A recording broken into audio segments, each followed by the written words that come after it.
morning feels so bad.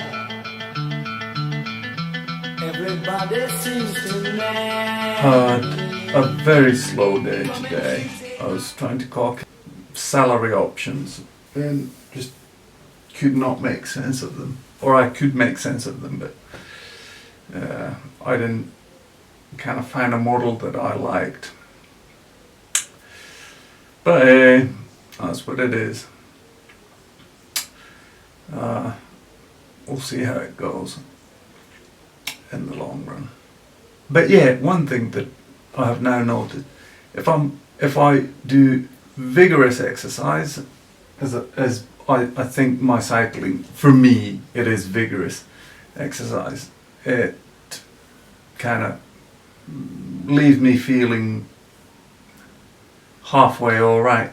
But then walking, we walked to just a wooded area on top of some rocks. It's 500 meters from here. Just walked up there, took some photographs of the dog, and then walked back. And I felt actually quite horrible afterwards. And it's just, I feel that my big muscles in my legs, they feel like sometimes after, I mean in this gentle exercise, that, or it's not even exercise, just walking, that they feel like, you know, when you overextend them, when you get acid in your muscles, they feel the same, which is weird. I don't know where it comes from. But anyway, and then I'm kind of walking like a stick figure. It's been a frustrating day. And it's already 20 to 8, 19:37. So PM. But yeah, and it has something to do with what kind of activity I do. Because if I do cycling to work, as I'm gonna do tomorrow morning, then I don't feel this numbness in my legs or this acidy feeling. It's not numbness, it's more like that you've over-exercised, you get that. But what can you do? even my old man looks good. Wednesday just don't go. Thursday goes too slow. Monday has again proving to be an unpleasant day. First, my hands were numb right after lunch, and then now they're getting slightly better, and then my walking is now maybe slightly difficult. It's weird. The only theory that came to mind that could have something to do with sleep, because now I had that much of champagne in a flute glass just to not offend a neighbour that came in. So I accordingly had a couple of zips, but nothing. And then I cycled on that Saturday. I didn't do anything on the Sunday, so that could potentially be one of the reasons. But I was feeling quite alright in the morning, before noon, but now not so very good. I've been watching this conspiracy theorists, or that's what the mainline media calls him in America, called Alex Jones. And yeah, you know, he's a funny thing, a funny guy to listen. But if you put Clinton and Hillary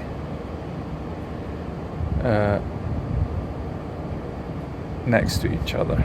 I think I mentioned this. I was talking with Rebecca about this, but I was just listening to this Trump.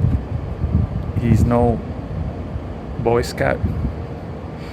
I mean, he has his downside, but it's like choosing between cancer and black plague. What do you want? The only good thing now that has surfaced is that Hillary, her health is, well, it's not a good thing that her health is messed up, but that could come up for this election thing is that she pulls out of the race because she needs to nurse herself back to health, and then Bernie Sanders would pick up the nomination that's left from Hillary, and then he would run against Trump, and I bet he could actually win. Hillary don't think so. She's just done so much horrible corrupted stuff that it's absolutely amazing, and leaving dead bodies behind also. Lies, patologisesti is the Finnish word. Well, just lies through her teeth. At least the view that I get from her is that, yeah, the Americans have a tough choice. Cancer or black plague. And this is a fairly serious form of cancer. But still, I would think that Mrs. or Hillary is the worst choice. Gonna have fun in the city. Be with my girl, she's so pretty. Second day in a row. My hands are numb. It's not good. Had a very unpleasant news today. The product that I work on, called Documentum, it has now been bought by OpenText. And typically in these, it is the company that is being bought that is then disappears, because OpenText have their own content management system, and it's pretty certain that Documentum will go away.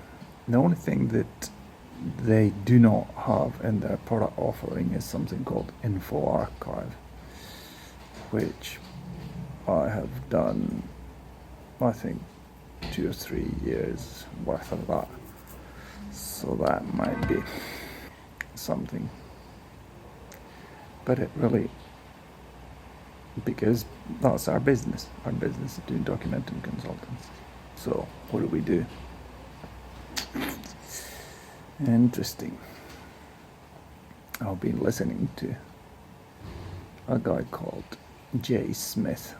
His studies about Islam and how the Quran has come to be, and who actually wrote it, and all of that. And it's the evidence that he's digging out. It's, yeah, well, I'm still listening to him, but it looks like it's, well, Islam is a man-made religion. Enough said.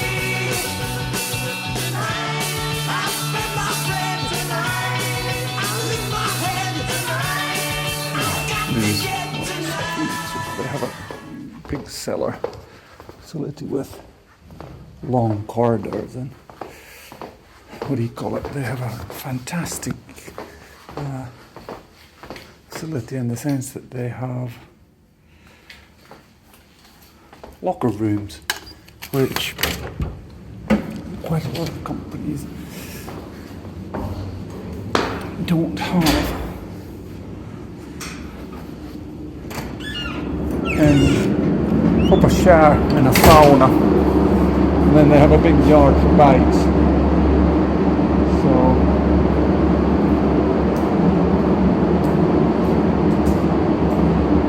what do you call it? It's very convenient to come here with a bike after I was able to snatch a locker. I did it last summer holiday. But anyway, it's me heading home.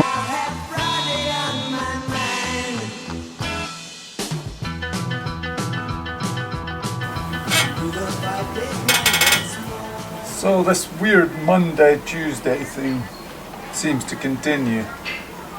It is now Wednesday, and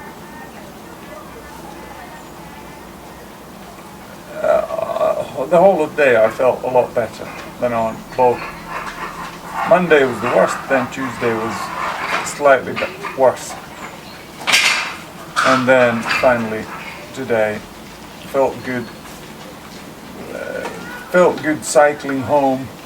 Don't even actually know what my results were. Heart rate 147, max 170, so that isn't tremendously big. But average speed is 23.2, and it felt like that. The maximum was 46.6. It felt like that I could, without pushing myself absolutely to the limit, I was able to maintain a fairly good speed. Nobody passed me. I passed a lot of cyclists. Some of them tried to keep up with me but couldn't. So it's weird that there's so big fluctuation between days. I'm racking my brain what makes, because it's now been several weeks that Monday and Tuesday have been the worst days. We bought this ultrasound dog bark preventer. It's been now operational for 3 days, but I can't see any significant improvement in him not barking as much as he does. But they said that it will take a couple of days for it to kick in, but hopefully it will kick in soon. But this has been a good day. Now it's off to make I made out of these mushrooms that the neighbours brought. They brought a huge bag of mushrooms, and I made a risotto out of them. I cheated a little. I didn't use butter or cream, but the essence of a risotto was there. Now I'm kind of thinking that I could cheat by trying to use coconut milk, a drop of it. And coconut milks, they do have saturated fat in them, so it's better than milk, but I think I still need to be a bit careful when consuming coconut milk. But anyway, it's off to create a mushroom risotto.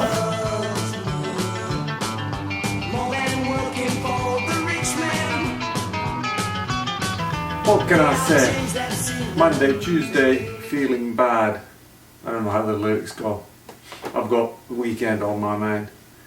Again, a day that I felt alright. No numbness in hands. Obviously my motion and stuff like that, it's a bit jerky, and when I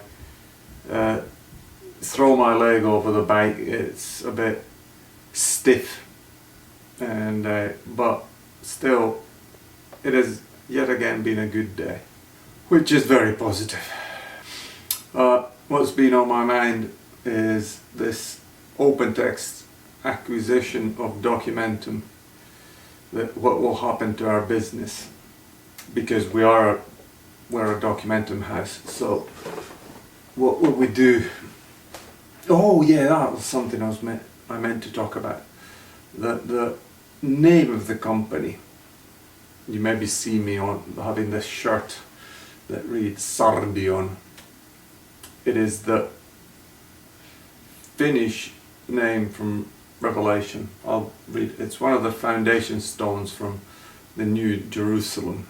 So that's why that's where I picked the name of the company from. But yeah, so it had to be something abstract, but then I thought that I wanted to somehow reflect my faith. So that was the reason.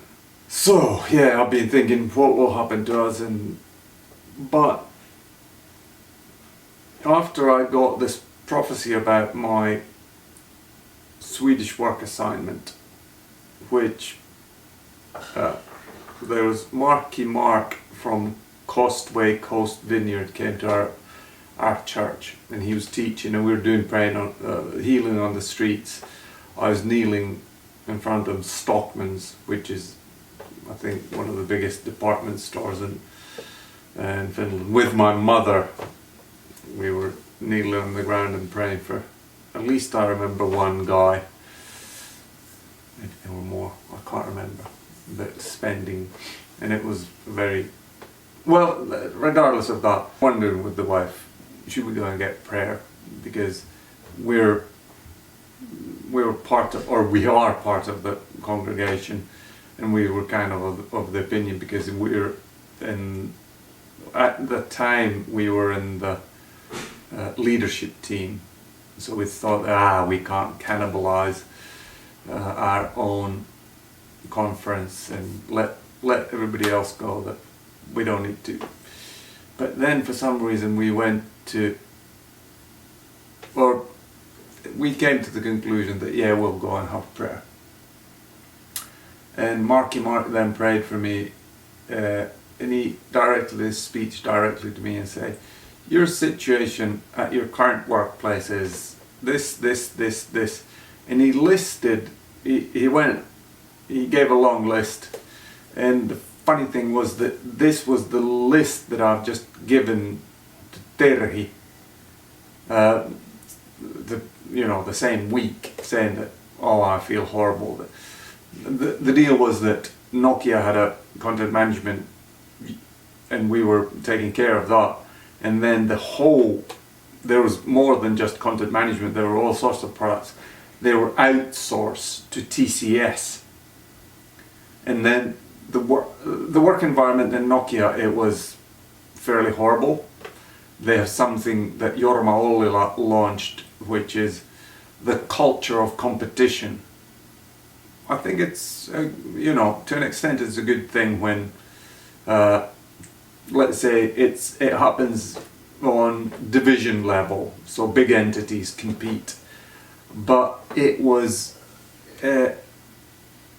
brought down to the smallest teams in the organization, and then you were actually competing with people in the same cubicle or the same exact space as you, and it just created this toxic environment. So Nokia was no cakewalk.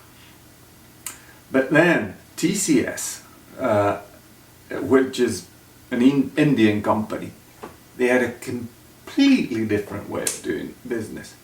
And plus they brought a project manager from Romania or some Eastern European country.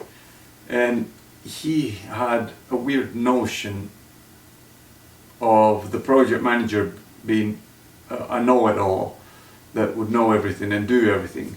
And we had architects and technical developers, and we had all sorts of people on board. But then, how do I say? Yeah, the nasty thing was that Nokia had these resources that could have been a project manager, but they brought this external resource in, and then they fired, I think there was 11 people that were outsourced with me from what do you call it, the content management side. We were taken, I moved to TCS, and in 3 months TCS fired 9 of the people outsourced, and it was me and a girl or a woman up in Oulu who were left. Yeah, I'm getting worked up. But then luckily, yeah, this was the situation. And they kind of sidelined me as much as possible. So I was feeling that I wasn't getting a fair deal. I still had my company on the side, but the business had closed, or recession had hit Finland, and there was not a lot of work. So that's why I went to work for Nokia to pay my mortgage and do stuff like that. But luckily, the other partners in the company, they kept it going, so it was there. And then Marky Mark, he specifically mentioned my situation and the things that I've been complaining to Terry about. And then he said, why I'm telling you this is that God has seen your situation and He's gonna change it. I was like, yes, that kind of sounds good. Bring it on. And the meeting was on a Sunday, and on a Monday, my ex-boss from EMC called. Hi, I would have an assignment in Stockholm, Sweden. This is, if you look in the history of the videos, a lot of them were from Stockholm, because this was the project that I was on. Yeah, I would have this assignment in Stockholm. Would you be interested? And I thought that, yeah, I cannot call myself a Christian. And after this specific prophecy that God is now going to change something, given that I hated my work situation, I can't call myself a Christian if I now don't say yes. And I said, yeah, I'm free to go. When to start? And the funny thing is, the start was like next Wednesday or something. It was an immediate thing. So I arranged my tickets, flew over, met the customer, and here I am. Well, the Swedish project ended midsummer last year. And the funny thing was, since TCS had completely sidelined me, I could still do my job at TCS. So I would open up my computer in the morning, do whatever assignments if there was any assignments. Then I did this customer job for 8 hours, went to the hotel, opened up my laptop, did the rest of the work day, and replied to all the emails and did all the work that I had. And I got all my work done. No complaints. But then after, I think it was two months or so, then I was talking about it with many people, and then somebody said that, are you sure that this is ethical? And I started thinking that, yeah, maybe it isn't. And now I'm bringing in money through the company, and all the billing and everything is running, and I can start getting money that way. So that's where I am at the moment. But anyway, that story is towards my faith, or that was a faith building experience for me, because now I'm absolutely certain, even though God is the God of the universe and He has absolutely massive things to do, and He dictates what nations do, who gets elected the president of the United States. It's not going to be Hillary, by the way. I'm pretty convinced of that. I'm hoping for Bernie, and then maybe Trump. Anyway, I'll be looking at these, so that's a topic on top of my head. So now the open text bind documentum and all the uncertainty that goes on. I'm certain, and I have faith, that God actually sees me and my family and my business, and He sees everything in it, and He's working for my good. Or maybe He's not working, but He is. He has a plan. Maybe angels, somebody is working. I just watched, I think I posted on Facebook, a video about this guy who had seen a dream, and in the dream he had, I can't remember the girl's name, let's call her Rosie, that it wasn't Rosie, but let's call her Rosie, that he was spinning a girl and her name was Rosie, and that God said that this is going to be your child. And then he met a woman who also had a name, Rosie, or the same name in her mind, and then they were convinced, but then they couldn't conceive. But then finally, when they couldn't conceive, they had already given up the promise of the name, and kind of depressed about the whole thing because they couldn't conceive. And then they opted for adoption, and then this mother, she was still pregnant, who was giving the child for adoption, she told these parents that I have been calling the unborn baby Rosie. And then the couple was, funny enough, then I think the lady commented that I think that was a good term, or maybe start using it, that she was crying, ugly crying, ugly crying. You know, when sometimes you're very composed when you shed a tear, but she was ugly crying. So God sees us in where we are, and I have trust that my King, Jesus Christ, knows where I am, what I'm doing, and we'll be fine as a family. Today I might be mad.